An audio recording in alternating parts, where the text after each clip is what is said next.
മക്കളെ, ഇന്ന് നമ്മൾ 2023 മോഡൽ ക്വസ്റ്റ്യൻ പേപ്പറാണ് ഡിസ്കസ് ചെയ്യുന്നത്. ഈ ഒരു ക്വസ്റ്റ്യൻ പേപ്പർ ഡിസ്കഷനോട് നമ്മൾ ഏതാണ്ട് നിർത്തുവാണ്. അതായത് നമുക്ക് ഈ ഒരു ക്വസ്റ്റ്യൻ പേപ്പറും കൂടെ കഴിഞ്ഞ് കഴിഞ്ഞാൽ മനസ്സിലാവും എല്ലാം റിപ്പീറ്റഡ് ക്വസ്റ്റ്യൻസ് ആയിരുന്നു എന്ന്.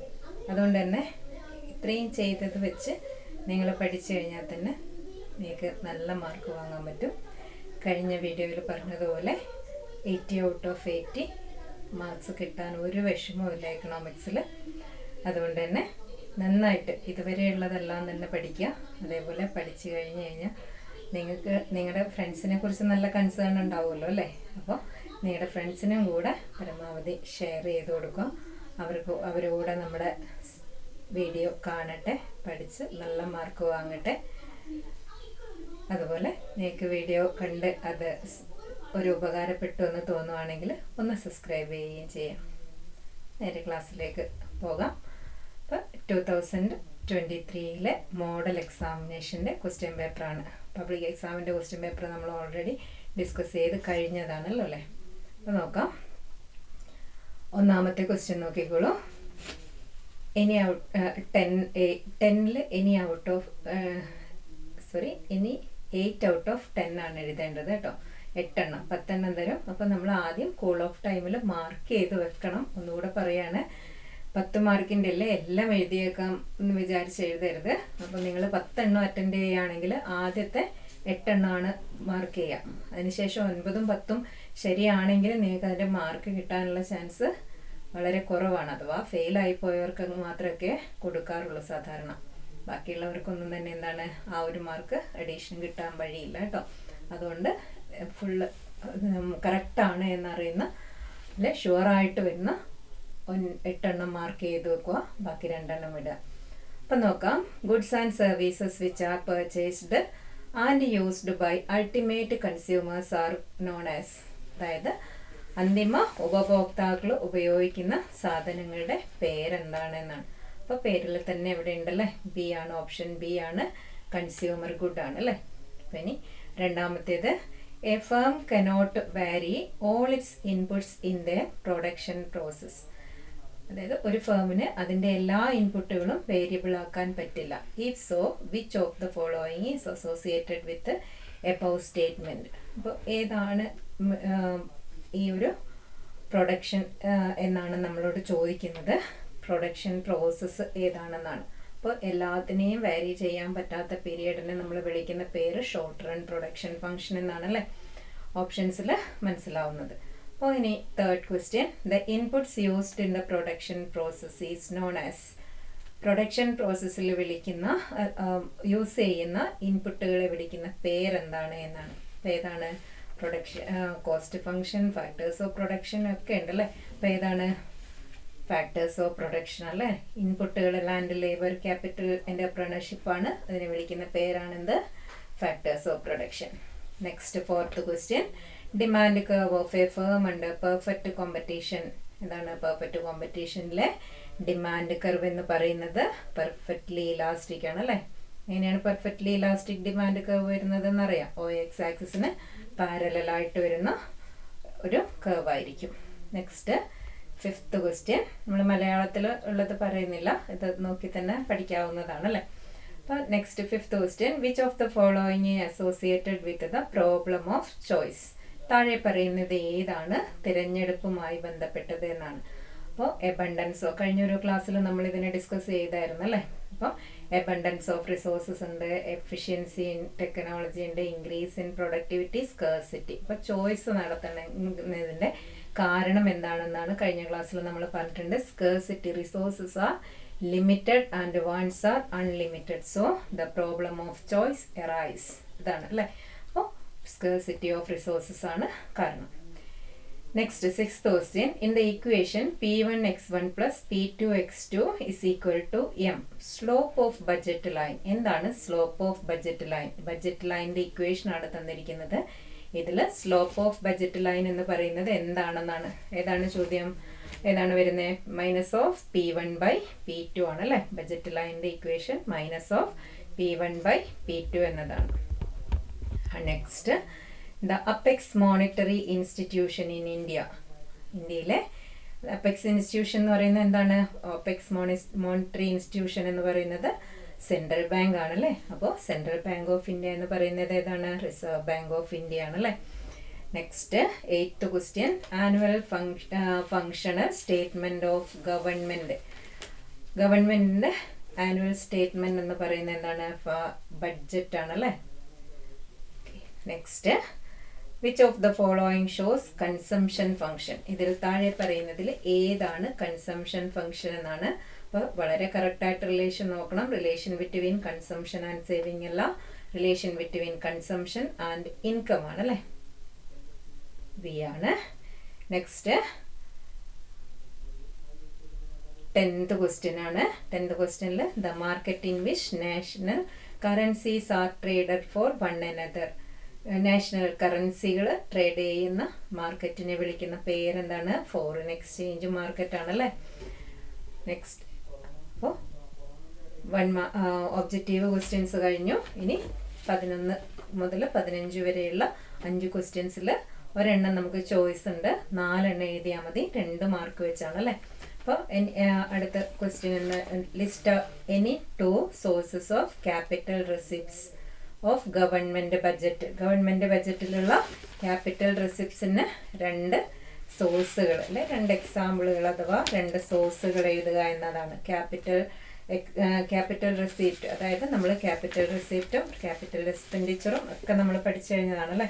അപ്പം എന്താണ് ക്യാപിറ്റൽ റെസിപ്റ്റ്സ്? 4 ക്യാപിറ്റൽ റെസിപ്റ്റ്സ് ആണുള്ളത്. ഓക്കെ, നമുക്കറിയാം ഏതൊക്കെയാണ്. ബോറോയിങ് 2 എണ്ണം എഴുതിയാൽ മതി അല്ലേ. ബോറോയിങ്,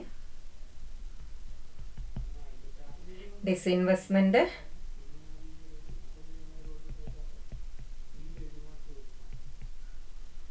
പിന്നെ ഏതൊക്കെയാ വരുന്നത്? ഇത് കൂടാതെ recovery of loans, small savings ഒക്കെ വരും അല്ലേ. ഒരെണ്ണം കൂടി എഴുതിയേക്കാം, ബാക്കി നിങ്ങൾ കൂടെ പഠിച്ചോ. Small savings.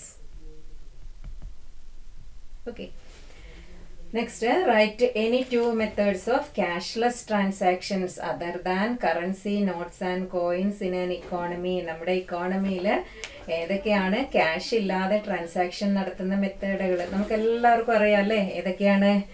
അപ്പോൾ വേഗം പറഞ്ഞോളൂ. വരുന്നത് ജിപേ ഉണ്ട്, ഫോൺ പേ ഉണ്ട് അല്ലേ. പിന്നെന്താണ് വേറെ ഏതൊക്കെയാണ് ഉള്ളത്? ക്രെഡിറ്റ് കാർഡ് ഉണ്ട് അല്ലേ, ഡെബിറ്റ് കാർഡുകളുണ്ട്, പലതരം റുപേ കാർഡ് ഉണ്ട്, വിസ കാർഡ് ഉണ്ട്, അങ്ങനെ ഏത് വേണമെങ്കിലും എഴുതാം നമുക്ക്. Next, right the economic terms for the following. താഴെ പറയുന്നവയുടെ ഇക്കണോമിക് ടേംസ് എഴുതാനാണ്. ഒന്നാമത്തേത്, the price at which market demand equals market supply. Market ഡിമാൻഡും മാർക്കറ്റ് സപ്ലൈയും ഈക്വൽ ആവുന്ന പ്രൈസിനെ വിളിക്കുന്ന പേരെന്താണ്? ഓർമ്മയുണ്ടാവുമല്ലോ, പി സ്റ്റാർ. എന്താണ് പി സ്റ്റാർ എന്ന് പറയുന്നത്? ഈക്വിലിബ്രിയം പ്രൈസ് ആണല്ലേ. ഈക്വിലിബ്രിയം പ്രൈസ്, അതാണ് മാർക്കറ്റ് ഡിമാൻഡും മാർക്കറ്റ് സപ്ലൈയും ഈക്വൽ ആവുന്നത്. ഇനി നെക്സ്റ്റ് ക്വസ്റ്റ്യൻ ചോദിച്ചിരിക്കുന്നത്, the situation in which if at a price market supply is greater than market demand.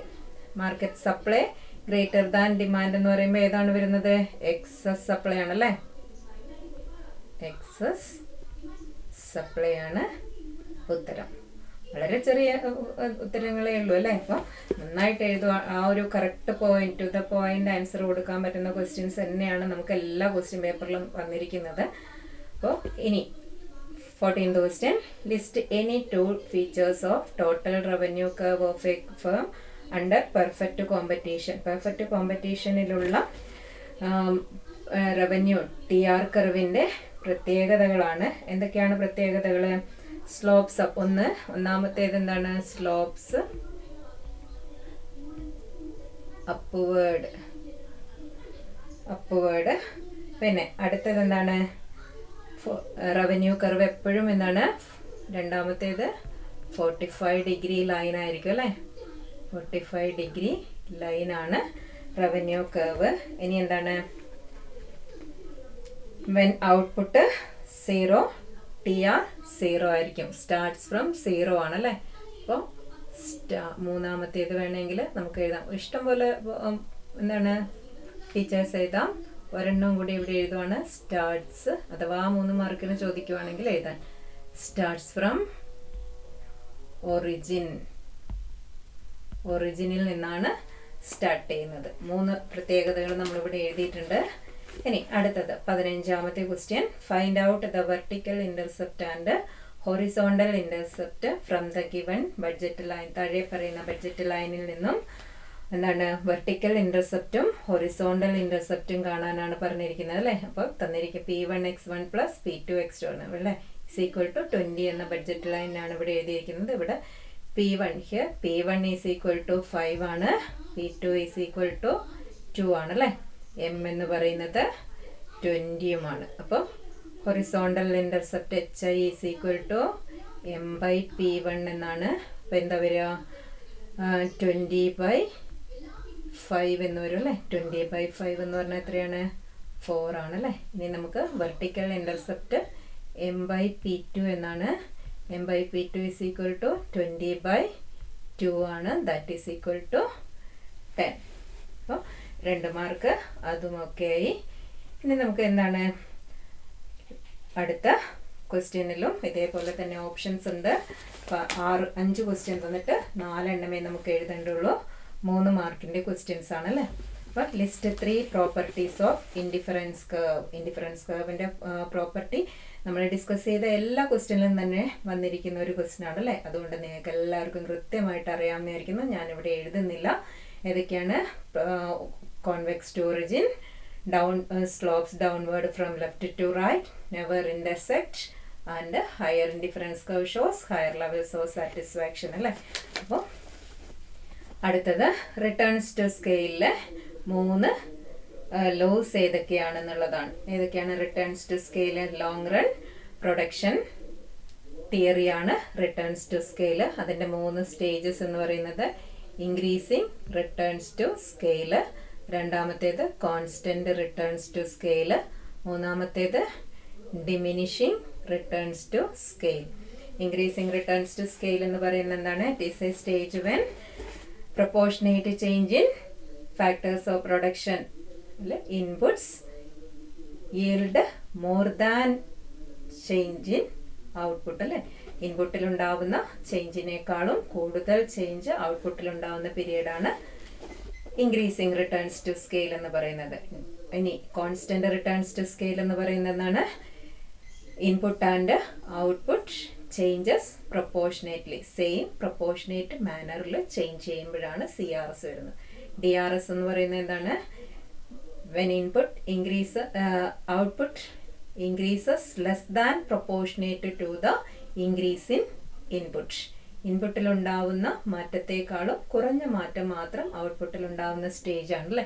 ഇതിൻ്റെ ചിത്രം നിങ്ങൾക്ക് വരച്ചത് ഓർക്കുണ്ടാവും, ഒന്നുകൂടെ വരയ്ക്കുകയാണ്.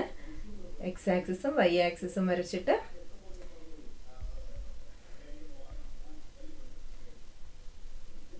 ഇതാണ് അല്ലേ.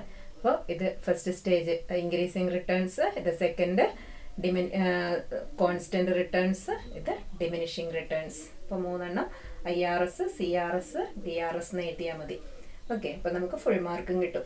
ഇനി explain how do the following situations affect the supply curve of a firm. ഒരു ഫേമിൻ്റെ സപ്ലൈ കർവിനെ എങ്ങനെയാണ് താഴെ പറയുന്ന കാര്യങ്ങൾ അഫക്റ്റ് ചെയ്യുന്നത് എന്നാണ് ചോദിക്കുന്നത് അല്ലേ. അപ്പോൾ എന്താണ് എങ്ങനെയാണ് അഫക്റ്റ് ചെയ്യുന്നത്? ഒന്നാമത്തേത് price of inputs used in production increases. Input prices increase ചെയ്യുമ്പോൾ, അതായത് ഫാക്ടേഴ്സ് ഓഫ് സപ്ലൈ നമ്മൾ പഠിച്ചിട്ടുണ്ട് 4 ഫാക്ടേഴ്സ്. പിന്നെ ഏതൊക്കെയാണ്? പ്രൈസ്, യൂണിയൻ ടാക്സ്, അതേപോലെ ടെക്നോളജി, പിന്നെ ഇൻപുട്ട് പ്രൈസസ് അല്ലേ. അപ്പോൾ എന്ത് സംഭവിക്കുന്നു എന്നുള്ളതാണ് നമ്മളോട് ചോദിച്ചിരിക്കുന്നത്. Price of inputs used in production increase ചെയ്യുമ്പോൾ എന്താണ്? സപ്ലൈ ഡിക്രീസ് ചെയ്യുകയാണ് എന്നല്ലേ. സപ്ലൈ ഡിക്രീസ് ചെയ്യുമ്പോൾ എന്ത് ചെയ്യും? സപ്ലൈ കർവ് എങ്ങോട്ടേക്കാ പോവുക? സപ്ലൈ ഡിക്രീസ് ചെയ്യുമ്പോൾ ലെഫ്റ്റ് വേർഡ് പോവും അല്ലേ. Supply curve left word shifts leftward. Supply curve shifts എഴുതണം. ഇനി രണ്ടാമത്തേത് ടെക്നോളജി യൂസിങ് ഈസ് അഡ്വാൻസ്ഡ് എന്നാണ് അല്ലേ. ടെക്നോളജി അഡ്വാൻസ് ചെയ്യുമ്പോൾ എന്താണ്? സപ്ലൈ ഇൻക്രീസ് ചെയ്യുകയാണ് ചെയ്യുന്നത് അല്ലേ. എന്ന് വെച്ചാൽ എന്താണ്? Supply curve shifts rightward.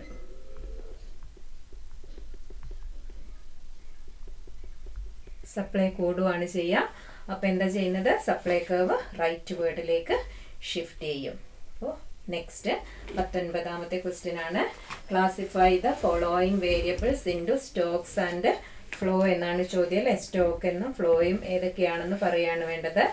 ഏതൊക്കെയാണ്? ബാങ്ക് ഡെപ്പോസിറ്റ് സ്റ്റോക്ക് ആണ് അല്ലേ. പോപ്പുലേഷൻ എന്താണ്? പോപ്പുലേഷൻ ഓഫ് എ കൺട്രി, ഒരു രാജ്യത്തിന്റെ പോപ്പുലേഷൻ എന്ന് പറയുന്നത് സ്റ്റോക്ക് ആണ്. പിന്നെ ക്യാപിറ്റൽ സ്റ്റോക്ക് ആണ്. ഇൻവെസ്റ്റ്മെന്റ് ഫ്ലോ ആണ് അല്ലേ. ബർത്ത് റേറ്റ് എന്താണ്? ബർത്ത് റേറ്റ് ഫ്ലോ ആണ്. നാഷണൽ ഇൻകവും ഫ്ലോ ആണ് അല്ലേ. അപ്പോൾ വളരെ എളുപ്പമാണ്. ഇതേപോലെ എന്താണ് മിക്കവാറും നമുക്ക് ഇന്റർചേഞ്ച് ചെയ്തുകൊണ്ടാണ് തരാറ്. അപ്പോൾ ശ്രദ്ധിച്ച് വർക്കൗട്ട് ചെയ്യാം. നെക്സ്റ്റ് 20ാമത്തെ question. Right the 3 ways in which an open economy can establish economic linkages with the rest of the world. അതായത് ഒരു ഓപ്പൺ ഇക്കോണമിക്ക് മറ്റ് രാജ്യങ്ങളുമായിട്ടുള്ള ലിങ്കേജുകൾ ഏതൊക്കെയാണ്? നമ്മൾ 3 ലിങ്കേജസ് പഠിച്ചിട്ടുണ്ട്. ഏതൊക്കെയാണ്? ഒന്നാമത്തേത് പ്രോഡക്റ്റ് മാർക്കറ്റ് ലിങ്കേജ് ആണ് അല്ലേ. Product market linkage. രണ്ടാമത്തേത് എന്താണ്? ഫാക്ടർ മാർക്കറ്റ് ലിങ്കേജ് ആണ് അല്ലേ. Factor market linkage. മൂന്നാമത്തേത് financial market linkage. Financial market linkage. Product market linkage എന്നതുകൊണ്ട് അർത്ഥമാക്കുന്നത് എന്താണ്? In between countries products are exchange അല്ലെ. Exported and imported. ഒരു രാജ്യത്തിൽ നിന്നും മറ്റു രാജ്യങ്ങളിലേക്ക് സാധനങ്ങൾ എക്സ്പോർട്ട് ചെയ്യുകയും അവിടെ നിന്ന് ഹോം കൺട്രിയിലേക്ക് ഇമ്പോർട്ട് ചെയ്യുകയും ചെയ്യാറുണ്ട്. അതിനെയാണ് പ്രോഡക്റ്റ് മാർക്കറ്റ് ലിങ്കേജ് എന്ന് പറയുന്നത്. ഫാക്ടർ മാർക്കറ്റ് ലിങ്കേജ് എന്താണ്? Factors of productions are exchanged in between countries. അപ്പോൾ രാഷ്ട്രങ്ങൾ തമ്മിൽ ഫാക്ടേഴ്സ് ഓഫ് പ്രൊഡക്ഷൻ കൊടുക്കൽ വാങ്ങലുകൾ നടത്തുന്നതിനെയാണ് factor market linkage. Financial linkage എന്താണ്? പലതരത്തിലുള്ള എന്താണ് ബോറോയിങ്സ്, ഇൻവെസ്റ്റ്മെന്റ്, ക്യാപിറ്റൽ എക്സ്ചേഞ്ച് ഇതൊക്കെ നടക്കാറുണ്ട് അല്ലേ. അതിനെയാണ് ഫൈനാൻഷ്യൽ മാർക്കറ്റ് ലിങ്കേജസ് എന്ന് പറയുന്നത്. അപ്പോൾ മോണിറ്ററി എക്സ്ചേഞ്ചസിനെയാണ് ഫൈനാൻഷ്യൽ മാർക്കറ്റ് ലിങ്കേജിൽ ഉൾപ്പെടുത്തിയിരിക്കുന്നത്. ഇതൊക്കെ നമ്മൾ പലതവണ പറഞ്ഞതാണ്. അതുകൊണ്ട് ഡൗട്ട് ഉള്ളവർ മുൻ ക്ലാസ്സുകൾ കാണുക അല്ലെ ആ വീഡിയോ കാണുക കേട്ടോ. Next, explain the flexible exchange rate system using A diagram. എനിക്ക് തോന്നുന്നത് നമ്മൾ ഡിസ്കസ് ചെയ്ത എല്ലാ ക്വസ്റ്റ്യൻ പേപ്പറുകളിലും വന്ന ഒരു ക്വസ്റ്റ്യൻ ആണ് അല്ലേ. അപ്പോൾ ഫ്ലെക്സിബിൾ എക്സ്ചേഞ്ച് റേറ്റ് സിസ്റ്റം എന്ന് പറയുന്നത് എന്താണ്? It is the free fixing of exchange rate by the demand for and supply of foreign currency അല്ലേ. ഡിമാൻഡ് ഇതിന് ഫോറിൻ കറൻസിയുടെ സപ്ലൈ, ഇവിടെ FD ഫോറിൻ കറൻസിയുടെ ഡിമാൻഡ്, ഇത് രണ്ടും കൂടെ മീറ്റ് ചെയ്യുന്നെടുക്കുക എക്സ്ചേഞ്ച് റേറ്റ് ഫിക്സ് ചെയ്യപ്പെടുകയാണ് ചെയ്യുന്നത്. അപ്പോൾ ഡീറ്റെയിൽ ആയിട്ടുള്ള ക്ലാസ് കാണണം. അറിയാത്തവർ prepare a short note on the emergence of macro economics. Macro ഇക്കണോമിക്സിൻ്റെ എമർജൻസ് എഴുതി തന്നിട്ടുള്ളതാണ് അല്ലേ. അപ്പോൾ അതും കാണുക. അതായത് എപ്പോഴാണ് ഉണ്ടാവുന്നത്, എപ്പോഴാണ് in the economy was under the theory of classism up to the period of Great Depression, which started in 1929 അല്ലേ. 1929 സ്റ്റാർട്ട് ചെയ്ത് ഗ്രേറ്റ് ഡിപ്രഷൻ പീരിയഡ് വരെയും എന്താണ് എല്ലാ ഇക്കണോമിക് തിയറികളും ഏതിലായിരുന്നു? ക്ലാസിക്കൽ തിയറി ആയിരുന്നു അല്ലേ. മൈക്രോ ഇക്കണോമിക്സ് ആയിരുന്നു. Classical theory is based on microeconomics, and the Great Depression of 1930s proved that most of these theories are absurd, and almost all the world economies break down during this period. Unemployment, and because of unemployment and low level of production, എല്ലാ ഇക്കോണമികളും തന്നെ break down ആയി തകർന്ന് തരിപ്പണമായി പോയി ഈ ഒരു കാലയളവിൽ. അതുകൊണ്ട് തന്നെയാണ് അറ്റ് ദാറ്റ് ടൈം ആര് വന്നു? കെയും with his general theory on employment, interest and money, which was published in 1936 and told that there is scope for government interference in the economic field. Keynes 1936 publish ചെയ്ത general തിയറിയിലൂടെ പറഞ്ഞു there is scope for economic intervention, or there is scope for government intervention or government role. ഗവൺമെന്റിന്റെ role, government കാര്യങ്ങൾ economic അഫെയറിൽ എന്താണ് കാര്യങ്ങൾ ചെയ്യണമെന്ന് പറയുകയും അതിനെ മാക്രോ റെവല്യൂഷൻ എന്ന് വിളിക്കുകയും ചെയ്തു. അങ്ങനെയാണ് എന്തുണ്ടായത്? The emergence of it witness that is the publishing of the general theory caused for the emergence of macro economics. Keynesian revolution എന്നാണ് ഇതിനെ അറിയപ്പെടുന്നത്. അപ്പോൾ ഇതൊക്കെ ചേർത്ത് നോട്ട് നമ്മൾ പ്രിപ്പയർ ചെയ്ത് തന്നിട്ടുണ്ട്. അത് വൃത്തിയായിട്ട് പഠിച്ചു വെച്ച് എഴുതുക. ഏതാണ്ട് ഒരു 75% ക്വസ്റ്റ്യനുകളിലും റിപ്പീറ്റഡ് ആയിട്ട് വന്നിരിക്കുന്ന ഒരു ക്വസ്റ്റ്യനാണ് ഇത്. ഇനി graphically illustrate circular flow of income in a two sector economy. Two sector ഇക്കോണമിയിലെ സർക്കുലർ ഫ്ലോ മോഡൽ എല്ലാവർക്കും അറിയുന്നതാണ്. ഇനിയും അത് പറഞ്ഞ് സമയം കളയുന്നില്ല. അപ്പോൾ സർക്കുലർ ഫ്ലോ വരച്ച് കഴിഞ്ഞ് കഴിഞ്ഞാൽ നിങ്ങൾ ലാസ്റ്റ് എഴുതണം. കൺക്ലൂഡ് ചെയ്യുമ്പോൾ രണ്ട് സെക്ടറാണ് ഉള്ളത്. 2 സെക്ടേഴ്സ്, പിന്നെ 2 ഫ്ലോസ്. ഏതൊക്കെയാണ് 2 സെക്ടർ എന്ന് പറയുന്നത്? ബിസിനസ് സെക്ടറും ഹൗസ് ഹോൾഡ് സെക്ടറും. 2 ഫ്ലോസ് മണി ഫ്ലോയും അതേപോലെ റിയൽ ഫ്ലോയും. പിന്നെ എന്താണ്? 2 മാർക്കറ്റ്സ് ഉണ്ട്. ഏതാണ്? കമോഡിറ്റി മാർക്കറ്റും മണി മാർക്കറ്റും. ഇങ്ങനെ എഴുതി കൺക്ലൂഡ് ചെയ്യുമ്പോൾ നിങ്ങൾക്ക് ആ മുഴുവൻ മാർക്കും പെട്ടെന്ന് ഒരു ഇംപ്രഷനോടെ സ്കോർ ചെയ്യാൻ പറ്റുന്നതാണ്. ഇനിയുള്ളത് distinguish between micro economics and macro economics എന്ന ക്വസ്റ്റ്യൻ ആണ്. Micro economics is that branch of economics which deal with individual units of the economy. വ്യക്തിഗത യൂണിറ്റുകളെ കുറിച്ചുള്ള പഠനമാണ്. സമ്പദ് വ്യവസ്ഥയുടെ വ്യക്തിഗത യൂണിറ്റുകളെ കുറിച്ചുള്ള പഠനമാണ് മൈക്രോ ഇക്കണോമിക്സ് അഥവാ സൂക്ഷ്മ സാമ്പത്തിക ശാസ്ത്രം. While macroeconomics is the study of economy as a whole or the branch of economics that study the economy as a whole is called macroeconomics എന്ന് എഴുതണം അല്ലേ. എന്നിട്ട് അതിൻ്റെ ഡിസ്റ്റിങ്ഷൻ പറയണം. എന്തൊക്കെയാണ്? In microeconomics is called price theory while macroeconomics is called general theory. പിന്നെ എന്താണ്? equilibrium in microeconomics is called partial equilibrium while that of macroeconomics is called general equilibrium. And the third point എന്ന് പറയുന്നത് എന്താണ്? in microeconomics we study about trees while in microeconomics we study about forests. And there is a saying that microeconomics gives worm's eye view while macroeconomics gives bird's eye view. ഇത്രയും എഴുതി കഴിഞ്ഞാൽ distinction ഫുള്ളായി. ഇനി നമ്മളോട് പറഞ്ഞിരിക്കുന്നത് എന്താണ്? Classify the variables ആണ് അല്ലേ. മൈക്രോ എന്നും മാക്രോ എന്നും ക്ലാസിഫൈ ചെയ്യാനാണ് പറഞ്ഞിരിക്കുന്നത്. അപ്പോൾ എന്താണ്? ആദ്യം റിസോഴ്സസ് ഓഫ് ആൻ ഇക്കോണമി ആണ്. ഏതാണ് റിസോഴ്സസ് ഓഫ് ആൻ ഇക്കോണമി എന്ന് പറയുമ്പോൾ? മാക്രോ ആണല്ലേ, മാക്രോ. പിന്നെ ഔട്ട്പുട്ട് ഓഫ് എ ഫേം, ഒരു ഫേമിൻ്റെതായതുകൊണ്ട് അതെന്താണ്? മൈക്രോ ആണ്. അൺഎംപ്ലോയ്മെൻറ്റ് റേറ്റ് എന്ന് പറയുന്നത് മാക്രോ ഇക്കണോമിക് ആണ്. ഇനി ഇൻഡിവിജ്വൽ ഇൻവെസ്റ്റ്മെൻറ്റ് എന്ന് പറയുന്നത് മൈക്രോ ആണ്. അപ്പോൾ ഇതിൽ നമുക്ക് 2 എണ്ണവും വന്നു. സാധാരണ നമുക്ക് സ്റ്റോക്ക് ആൻഡ് ഫ്ലോ അല്ലെങ്കിൽ മൈക്രോ ഇക്കണോമിക് മാക്രോ ഇക്കണോമിക്സ് ഏതെങ്കിലും ഒരെണ്ണേ വരാറുണ്ടായിരുന്നുള്ളൂ. അപ്പോൾ ഈ ഒരു ക്വസ്റ്റ്യൻ പേപ്പറിൽ 2ഉം വന്നിട്ടുണ്ട്. അതുകൊണ്ട് തന്നെ എന്താണ്? 2ഉം ഇമ്പോർട്ടൻ്റ് ആണ് എന്നുള്ളത് ഓർക്കുക കേട്ടോ. ഇനി എന്താണ്? Analyse price ceiling with the help of diagram എന്നാണ്. സോറി, മാക്രോ ഇക്കണോമിക്സിലെ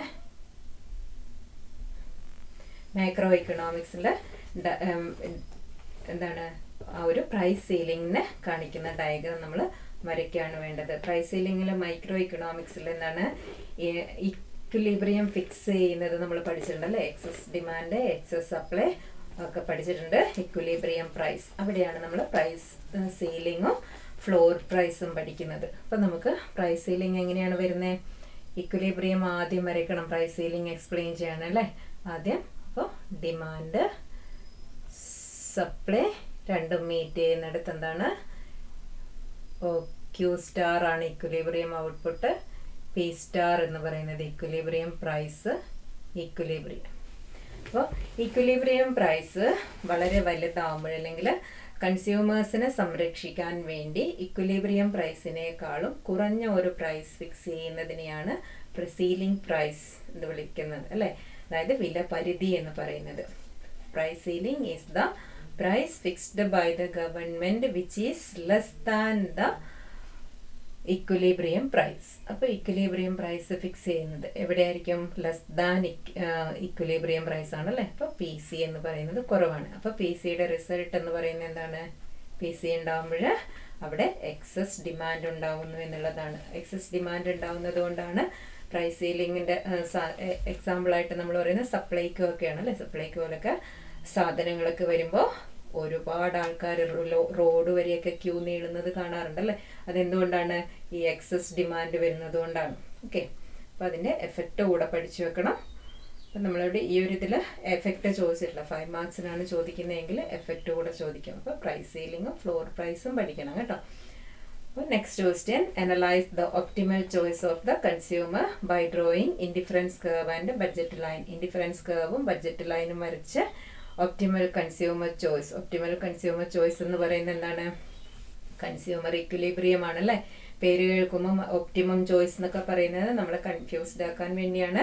കൺസ്യൂമർ ഇക്വിലിബ്രിയം ആണ്. കൺസ്യൂമർ ഇക്വിലിബ്രിയം എങ്ങനെയാണ് വരയ്ക്കുന്നത്? ബഡ്ജറ്റ് ലൈനും ഇൻഡിഫറൻസ് മാപ്പും വരച്ചിട്ടാണല്ലേ. അപ്പോൾ indifference curve IC1, IC2, IC3 ഇങ്ങനെ ഇൻഡിഫറൻസ് മാപ്പ് വരയ്ക്കും. എന്നിട്ട് എവിടെയാണോ ഇൻഡിഫറൻസ് കർവും ബഡ്ജറ്റ് ലൈനും കൂട്ടിമുട്ടുന്ന ടാൻജന്റ് ആവുന്നത് അവിടെ ഇക്വിലിബ്രിയം ഫിക്സ് ചെയ്യപ്പെടുന്നു അല്ലേ. ഇതാണ് കൺസ്യൂമർ ഇക്വിലിബ്രിയം എന്ന് പറയുന്നത്. ഓക്കെ, അപ്പോൾ അത് എക്സ്പ്ലെയിൻ ചെയ്ത് വെച്ചിട്ടുണ്ട്. മുന്നേയുള്ള ക്വസ്റ്റ്യനുകളിലൊക്കെ നമ്മൾ എക്സ്പ്ലെയിൻ ചെയ്തതാണ്. കൂടുതൽ ഡീറ്റെയിൽ ആയിട്ട് മിസ്സാക്കാതെ പഠിക്കുക കേട്ടോ. ഇനി at a price of 6 rupees consumer demand is 30 units of a good.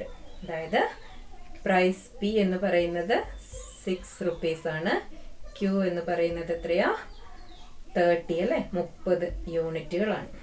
Suppose price of good increases to 8 rupees ആയിട്ട് കൂടുന്നു എന്ന് വെച്ചാൽ എത്രയാണ്? ഡെൽറ്റ പി ഇൻക്രീസ് ചെയ്ത് എത്രയാണ്? 2 rupees ആണ് അല്ലേ.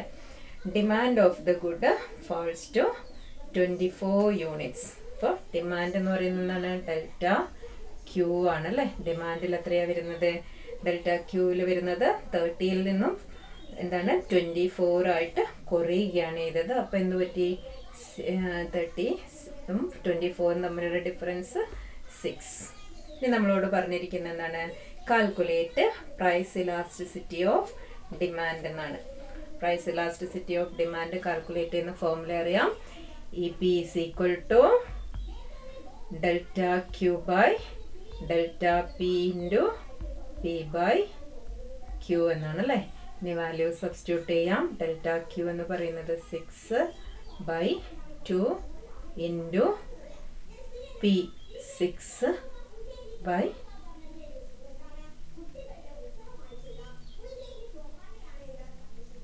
ഡെൽറ്റ ക്യൂ ആണ് 6, ഡെൽറ്റ പി എന്ന് പറയുന്നത് 2 rupees, പിന്നെ പ്രൈസ് 6 rupees, ക്യൂ 30 അല്ലേ. ഓക്കെ, ഇനി ഇതിനെ വർക്കൗട്ട് ചെയ്ത് കഴിഞ്ഞാൽ എങ്ങനെയാണ് കിട്ടുന്നത്? നമുക്ക് 36/60 എന്ന് കിട്ടും അല്ലേ. 36/60 എന്നാണ് കിട്ടുക. അപ്പോൾ എത്രയാണ് വരിക? 36/60 എന്ന് പറയുമ്പോൾ 0.6 എന്ന് ആൻസർ കിട്ടും. ഇനി some points are marked in the following linear demand curve. ഒരു ലീനിയർ ഡിമാൻഡ് കർവിൽ എങ്ങനെയാണ് പോയിന്റുകൾ വരുന്നത്, അതിൻ്റെ ഇന്റർപ്രിട്ടേഷൻ നമ്മൾ പഠിച്ചിട്ടുണ്ടല്ലേ. അപ്പോൾ എങ്ങനെ mark the correct value of price elasticity of demand corresponding to each point. അപ്പോൾ മിഡ് പോയിന്റിൽ എന്താണ് elasticity? EP is equal to 1. EP is equal to 1 എന്ന് പറയുന്നത് എന്താണ്? യൂണിറ്ററി ഇലാസ്റ്റിക് ഡിമാൻഡ് ആണല്ലേ. യൂണിറ്ററി ഇലാസ്റ്റിക് ഡിമാൻഡ് ആണ്. ഇപ്പോൾ രണ്ടാമത്തെ ഇനി മോളിൽ A എന്ന പോയിന്റിൽ എന്താണ്? പോയിന്റ് എയിൽ ഇലാസ്റ്റിസിറ്റി എന്തായിരിക്കും? EP ഇൻഫിനിറ്റി ആയിരിക്കും അല്ലേ. EP is equal to infinity ആവുന്ന പോയിന്റ് ആണ് വരുന്നത്. ഇനി സി ആണ്. സി എന്ന് പറയുന്നത് എന്താണ്? ബിലോ മിഡ് പോയിന്റ് ആണ് അല്ലേ. മിഡ് പോയിന്റിന് താഴെയുള്ള പോയിന്റിൽ ഇലാസ്റ്റിസിറ്റി എപ്പോഴും എങ്ങനെയായിരിക്കും? E P is always less than 1. E P less than 1 ആകുമ്പോഴേ, ഇത് ഇ പി ഇൻഫിനിറ്റി ആവുന്നത് പെർഫെക്റ്റ്ലി ഇലാസ്റ്റിക് ഡിമാൻഡ് ആണ് അല്ലേ. ഇ പി ലെസ് ദാൻ 1 എന്ന് പറയുന്നത് എന്താണ്? ഇൻഇലാസ്റ്റിക് ഡിമാൻഡ് ആണ് അല്ലേ. Inelastic demand. ഇനി ഡി എന്ന പോയിന്റിൽ എന്താണ് വരിക? ഡി എന്ന പോയിന്റിൽ നമുക്ക് E P is equal to 0 ആണ്. എന്ന് വെച്ചാൽ എന്താണ്? പെർഫെക്റ്റ്ലി ഇൻഇലാസ്റ്റിക് ഡിമാൻഡ് ആണ് അല്ലേ. അപ്പം ഇത്രയുമാണ് ഈ ഒരു ക്വസ്റ്റ്യനിൽ. രണ്ടിനും കൂടെയാണ് 5 മാർക്സ്. അതുകൊണ്ട് ശ്രദ്ധിച്ച് ചെയ്യുക. ഇനി നമുക്ക് 28th ക്വസ്റ്റ്യൻ ആണ്. Explain profit maximising level of output of a firm under perfect competition. Profit max perfect competition condition ഏതൊക്കെയാണെന്ന് പറയണം അല്ലേ. ഹിൻഡ് 3 കണ്ടീഷൻസ് പ്രത്യേകം തന്നിട്ടുണ്ട്. അപ്പോൾ ആദ്യം എന്ത് എഴുതണം? കണ്ടീഷൻസ്. ഒന്നാമത്തെ condition M C is equal to M R ആയിരിക്കണം. രണ്ടാമത്തേത് എന്താണ്? എം സി നോൺ ഡിക്രീസിങ് ആവണം. ഇതൊക്കെ എല്ലാ ക്വസ്റ്റ്യൻ പേപ്പറിലും പറഞ്ഞാണല്ലേ. നോൺ ഡിക്രീസിങ് ആവണം. മൂന്നാമത്തേത് എന്താണ്? ഷോർട്ട് റണ്ണിൽ എന്താണ്? P greater than or equal to SAVC ആവണം. പിന്നെ ലോങ് റണ്ണിൽ P greater than or equal to LRACയും ആവണം അല്ലേ.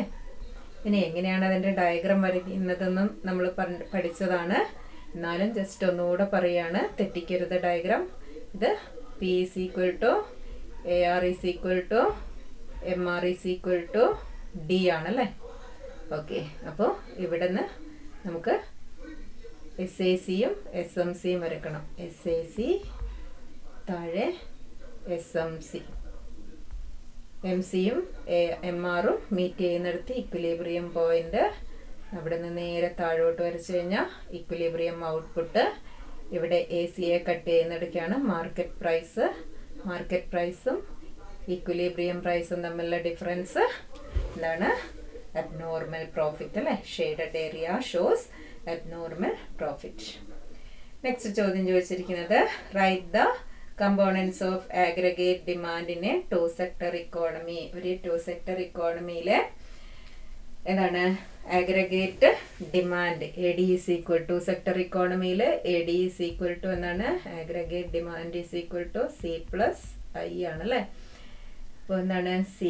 AD is equal to C എന്ന് പറയുന്നത് എന്താണ്? C ബാർ പ്ലസ് CY ആണ്. I എന്ന് പറയുന്നത് I ബാറുമാണ് അല്ലേ. അതുകൊണ്ട് എന്താണ്? That is AD is equal to C ബാറും I ബാറും ചേർത്ത് നമുക്ക് A ബാർ എന്ന് കൊടുക്കാം പ്ലസ് CY. ഇതാണ് ആഗ്രിഗേറ്റ് ഡിമാൻഡിന്റെ കമ്പോണൻസ് എന്ന് പറയുന്നത്. കൺസംഷൻ, C എന്ന് പറയുന്നത് കൺസംഷൻ ഡിമാൻഡാണ്. I എന്ന് പറയുന്നത് ഇൻവെസ്റ്റ്മെന്റ് ഡിമാൻഡും അല്ലേ. ഇനി explain the multiplier mechanism on equilibrium income with the help of A diagram. ഒരു ഡയഗ്രാം വരച്ച് മൾട്ടിപ്ലയർ മെക്കാനിസം പറയാനാണ്. മൾട്ടിപ്ലയർ മെക്കാനിസം എന്ന് പറയുന്നത് എന്താണ്?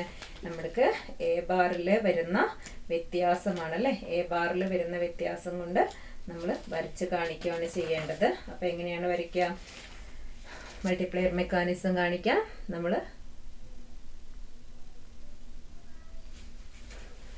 ആദ്യം ഇവിടെ ഏതൊക്കെ എടുക്കുന്നതെന്ന് അറിയാലോ അല്ലേ. ഇൻകം ആണ്. ഇവിടെ ആഗ്രിഗേറ്റ് ഡിമാൻഡ് ആണ്.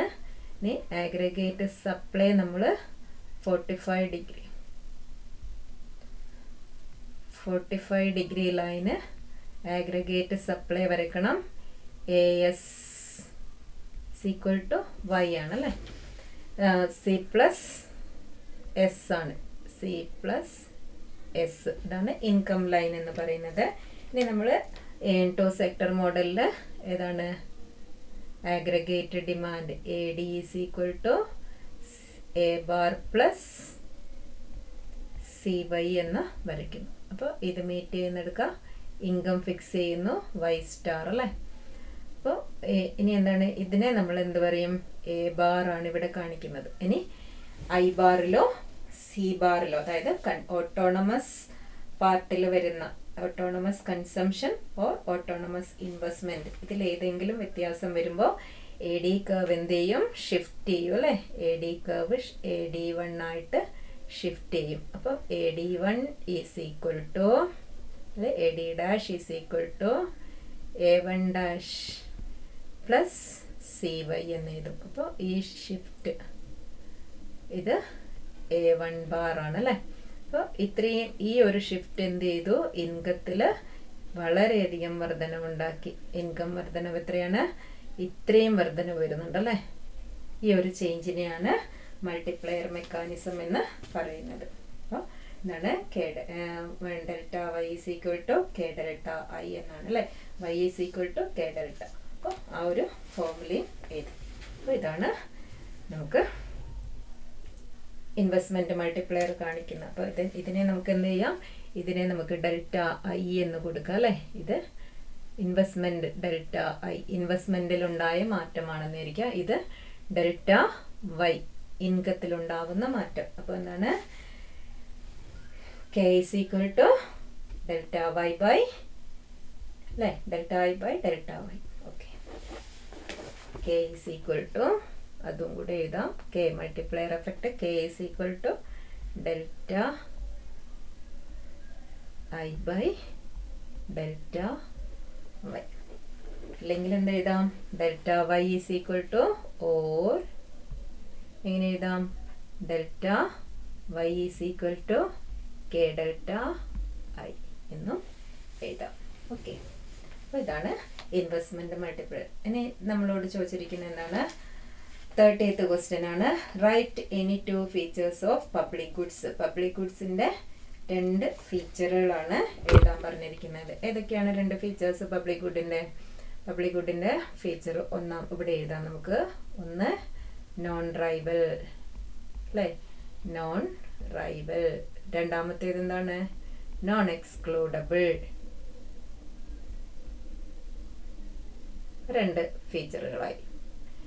ഇനി list objectives of government budget എന്നാണ് പറഞ്ഞിരിക്കുന്നത്. ഗവൺമെന്റ് ബഡ്ജറ്റിന്റെ ലക്ഷ്യങ്ങൾ എന്തൊക്കെയാണ്? ഒന്ന് അലോക്കേഷൻ, റീഅലോക്കേഷൻ ഓഫ് റിസോഴ്സസ് അല്ലേ? ഒന്ന് റീഅലോക്കേഷൻ റിസോഴ്സസ്. രണ്ടാമത്തേത് എന്താണ്? The second one is allowances of tax അല്ലേ? അതേപോലെ economic growth, minimising inequality, decrease regional imbalance ഒക്കെ എഴുതാം നമുക്ക്. അപ്പോൾ അലോക്കേഷൻ ഫംഗ്ഷൻ, അതേപോലെ economic stability, economic growth, economic stability, economic growth,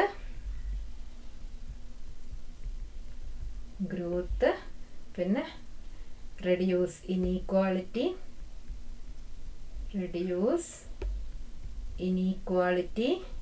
അതേപോലെ എന്താണ്? Reduce regional imbalance. ഇതൊക്കെ എന്താണ്? ഗവൺമെന്റ് ഫങ്ഷൻസ്, ഗവൺമെന്റ് ബഡ്ജറ്റിന്റെ ഒബ്ജക്റ്റീവ്സ് ആണ് അല്ലേ? ഇതിൽ നമ്മൾ 3 ഒബ്ജക്റ്റീവ് മെയിൻ ഹെഡിങ് ആയിട്ട് പഠിച്ചെങ്കിലും കൂടുതൽ എഴുതുന്നത് നല്ലതായിരിക്കും, കൂടുതൽ മാർക്ക് സ്കോർ ചെയ്യാൻ. ഓക്കെ, ഇനി 31st ക്വസ്റ്റ്യൻ നമ്മുടെ essay ക്വസ്റ്റ്യൻ ആണ്. 3 essay ക്വസ്റ്റ്യൻസ് തരും, 8 മാർക്കിന്റെ. നമുക്ക് ഇഷ്ടമുള്ള 2 എഴുതിയാൽ മതി അല്ലേ? അപ്പോൾ list any 4 functions of central bank ആണ്. സെൻട്രൽ ബാങ്കിന്റെ ഏതെങ്കിലും 4 ഫംഗ്ഷനുകൾ പറയാനാണ്. കഴിഞ്ഞ ഇതിൽ നമ്മൾ ഡിസ്കസ് ചെയ്തിട്ടിരിക്കുന്നതാണ് അല്ലേ? 4 ഫംഗ്ഷൻസിൽ നമ്മൾ 7 ഫംഗ്ഷനുകൾ ഓൾറെഡി പഠിച്ചതാണ്. പിന്നെ എന്താണ്? Analyse the functioning of any 2 quantitative credit control. Quantitative credit controls ഏതൊക്കെയാണ്? 3 എണ്ണാണ് പറഞ്ഞത്. Bank rate, variable reserve ratio and open market operation. Variable reserve ratio ആണ് എക്സ്പ്ലെയിൻ ചെയ്യുന്നതെങ്കിൽ അതിൽ നമ്മൾ CRRഉം SLRഉം പറയണം. അതേസമയം ബാങ്ക് റേറ്റും ഓപ്പൺ മാർക്കറ്റ് ഓപ്പറേഷനും ആണെങ്കിൽ അത് 2 എണ്ണം മാത്രം പറഞ്ഞാൽ മതി കേട്ടോ. അപ്പോൾ അതിൽ 3 എണ്ണത്തിൽ ഏതെങ്കിലും 2 എണ്ണം പറഞ്ഞ് നമുക്ക് essay കൺക്ലൂഡ് ചെയ്യാവുന്നതാണ്. ഇനി നെക്സ്റ്റ് ക്വസ്റ്റ്യൻ ചോദിച്ചിരിക്കുന്നത് നോക്കിയേ. ഗവൺമെന്റ് മേക്കിംഗ്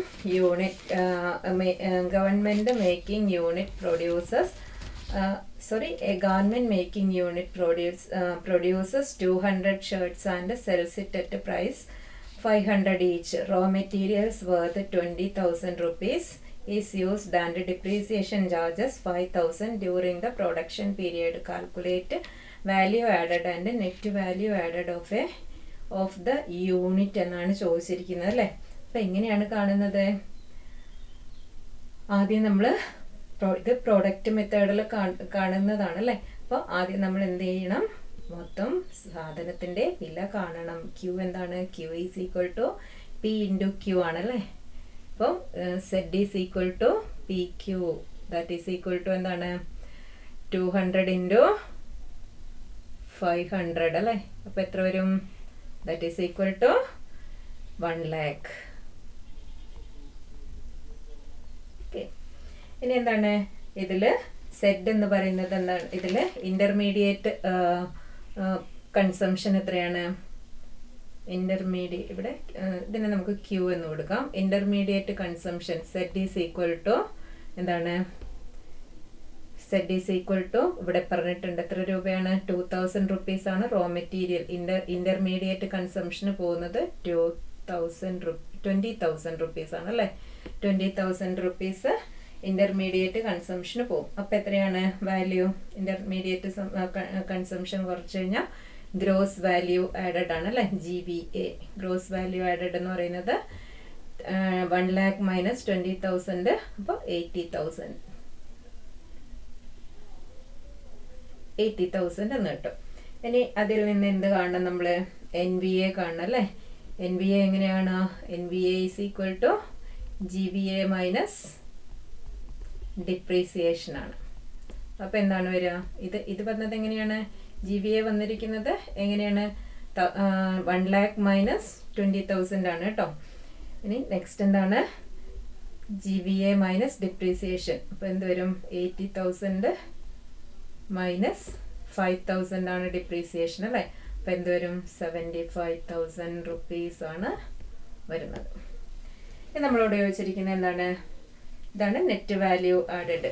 അപ്പോൾ നെക്സ്റ്റ് അടുത്ത ക്വസ്റ്റ്യൻ ആയിട്ട് ചോദിച്ചത് any 2 methods of calculating GDP of an economy. അപ്പോൾ 3 മെത്തേഡുകൾ പഠിച്ചിട്ടുണ്ട്. പ്രോഡക്റ്റ് മെത്തേഡിലെ പ്രോബ്ലം ആണ് നമ്മളിവിടെ ചെയ്തിരിക്കുന്നത് അല്ലേ. അപ്പോൾ ഇൻകം മെത്തേഡ് ഉണ്ട്, എക്സ്പെൻഡിച്ചർ മെത്തേഡ് ഉണ്ട്. അപ്പോൾ അതും കൃത്യമായിട്ട് എഴുതാം. അതിലേത് വേണമെങ്കിലും നമുക്ക് എഴുതാം.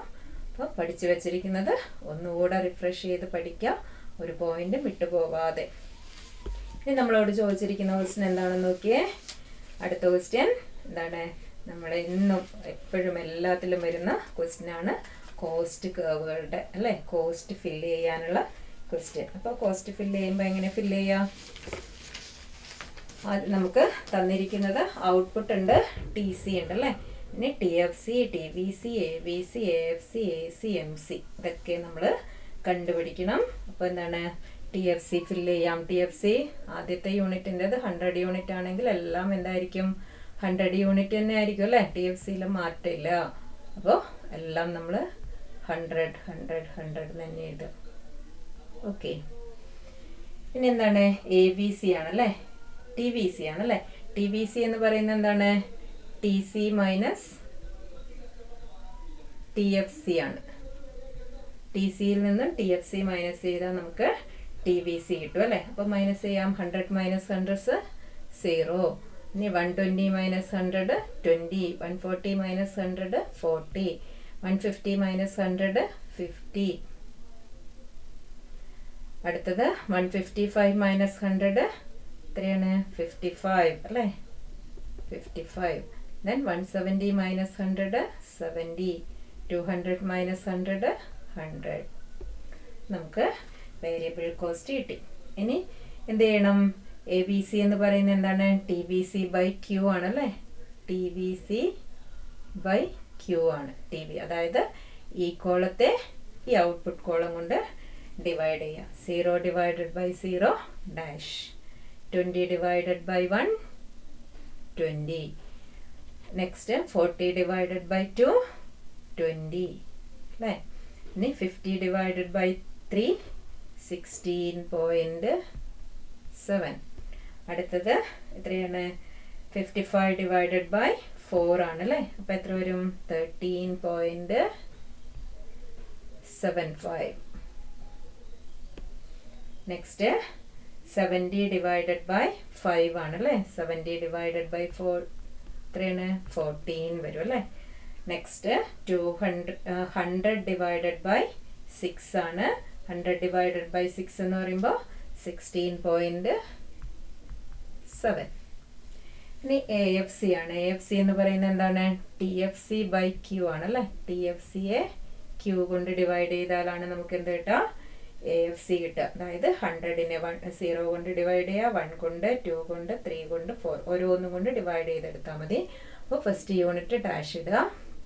ദെൻ 100 ബൈ 1 100, പിന്നെ 100 by 2 50, 100 by 3 33.3, 100 by 4 25, 100 by 5 20, 100 by 6 എത്രയാണ്? 16.7. ഓക്കെ. ഇനി നമുക്ക് എന്ത് കാണണം? AC കാണണം അല്ലേ. AC എന്ന് പറഞ്ഞാൽ എന്താണ്? TC ബൈ Q ആണ്. AC TC by Q. അപ്പോൾ TC ബൈ Q എന്ന് വെച്ചാൽ ഈ ടോട്ടൽ കോസ്റ്റിനെ ഓരോ ഔട്ട്പുട്ടും കൊണ്ട് ഡിവൈഡ് ചെയ്യുക. അപ്പോൾ ആദ്യം 0 ബൈ 100 ബൈ 0 ഡാഷ് ഇടും അല്ലേ. 120 ബൈ 120 ബൈ 1 എന്ന് പറയുമ്പോൾ 120. പിന്നെ എന്താണ്? 140 ഡിവൈഡഡ് ബൈ 2 ആണല്ലേ. അപ്പോൾ എന്ത് വരും? 70. 150 ഡിവൈഡഡ് ബൈ 3 ആണ്. 150 ഡിവൈഡഡ് ബൈ 3 എത്രയാണ്? 50 ആണ് അല്ലേ. ഇനി അടുത്ത എന്താണ്? 155 ഡിവൈഡഡ് ബൈ 4 ആണ്. എത്രയാണ് വരിക? 38.75. എന്നെ നമുക്ക് 8 എന്ന് എഴുതാം അല്ലേ. ഓക്കെ. ഇനി എന്താണ് വരുന്നത്? 5th കോളത്തിൽ 170 ബൈ 5 ആണ് അല്ലേ. 175 എന്ന് പറയുമ്പോൾ 34. ദെൻ 200 ഡിവൈഡഡ് ബൈ 6 ആണ്. 200 ഡിവൈഡഡ് ബൈ 6 എന്ന് പറയുമ്പോൾ 33.3 എന്ന് വരും. ഇനി MC ആണല്ലേ. MC എന്താണ്? MC എന്ന് പറയുന്നത് delta TC by delta Q ആണല്ലേ. അപ്പോൾ എന്താണ് വരിക? ഓരോന്നും TCയിൽ ഉണ്ടാവുന്ന ഡിഫറൻസ് ആണല്ലേ. ഇനി 120 മൈനസ് 100 എന്ന് പറയുമ്പോൾ 20. 140 മൈനസ് 120 എന്ന് പറയുമ്പോഴും 20 ആണ് വരുന്നത് അല്ലേ. ഇനി 150 മൈനസ് 140 10 ആണ്. 155 ഡിവൈഡ് മൈനസ് 150 എന്ന് പറയുമ്പോൾ 5 വരും. പിന്നെ 170 മൈനസ് 155 ഓരോന്നിൽ നിന്നും മൈനസ് ചെയ്ത് കൊടുത്താൽ മതി അല്ലേ. തൊട്ട് പുറകുള്ളത് ഇതിൻ്റെ വേറൊരു ഇതറിയാലോ. എന്താണ്? TCN മൈനസ് TCN മൈനസ് 1 എന്നാണ്. അതായത് ഓരോ TCയിൽ നിന്നും തൊട്ട് പുറകിലുള്ള TC മൈനസ് ചെയ്തിട്ടാണ് നമ്മൾ MC കണ്ടുപിടിക്കുന്നത് അല്ലേ. അപ്പോൾ ഇനി നെക്സ്റ്റ് എന്താണ്? 170ൽ നിന്നും 170 മൈനസ് 155 എത്രയാണ്? 15 വരും അല്ലേ. 200 മൈനസ് 170 എത്രയാണ്? 30 വരും. ഓക്കെ. അപ്പോൾ ഇനി നമ്മളോട് പറഞ്ഞിരിക്കുന്നത് എന്താണ്? Draw average fixed cost. ഇതിൻ്റെ താഴെ ആയത് കാരണം നിങ്ങൾ ധൃതിയിൽ കാൽക്കുലേറ്റ് ഒക്കെ ചെയ്ത് ടേബിൾ കംപ്ലീറ്റ് ചെയ്ത് അവിടെ വെച്ചിട്ട് എഴുന്നേറ്റ് പോകരുത്. താഴെ ഒരു ക്വസ്റ്റ്യനും കൂടെ ഉണ്ടെന്നാണ്. Draw average fixed cost AFC curve and comment on its shape എന്ന് അല്ലേ. അപ്പോൾ നമ്മൾ എന്ത് ചെയ്യണം? Average AFC വരക്കണം. AFC എവിടെയാണുള്ളത്? AFC ഇവിടെ 100 മുതൽ തന്നിട്ടുണ്ടല്ലേ. അപ്പോൾ നമ്മൾ എന്ത് ചെയ്യണം? ഒരു ഡയഗ്രാം വരയ്ക്കണം. ഡയഗ്രാം വരയ്ക്കാൻ എന്ത് ചെയ്യാം?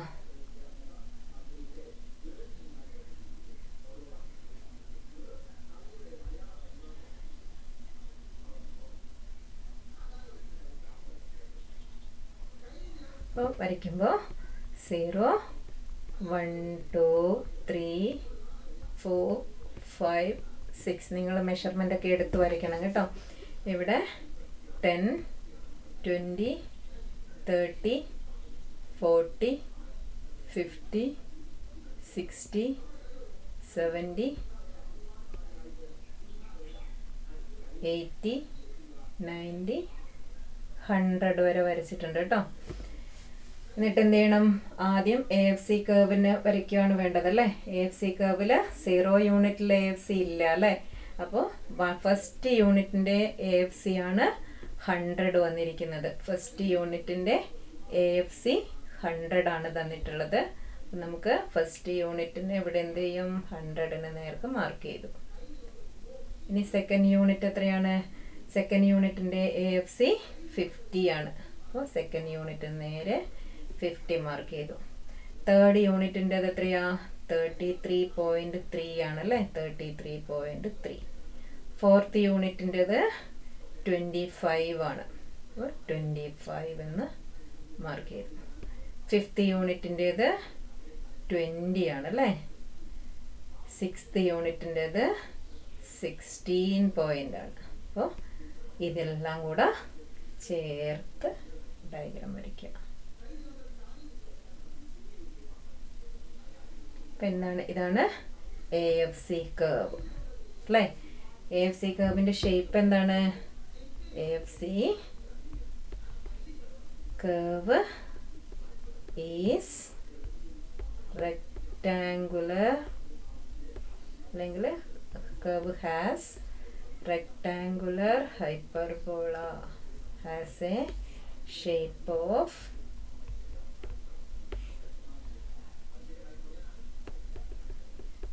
rectangular hyperbola.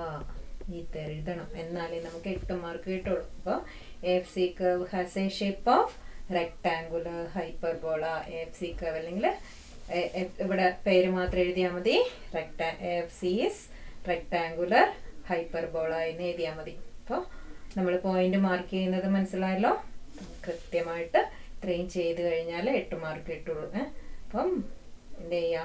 നന്നായിട്ട് പഠിക്കുക, ഫുൾ മാർക്കും വാങ്ങുക. അതേപോലെ നിങ്ങളുടെ കൂട്ടുകാർക്ക് ഷെയർ ചെയ്ത് കൊടുക്കുക. നിങ്ങൾക്ക് ഉപകാരമാണെന്ന് തോന്നിയാൽ സബ്സ്ക്രൈബ് ചെയ്യുക. അപ്പോൾ thank you. Best of luck.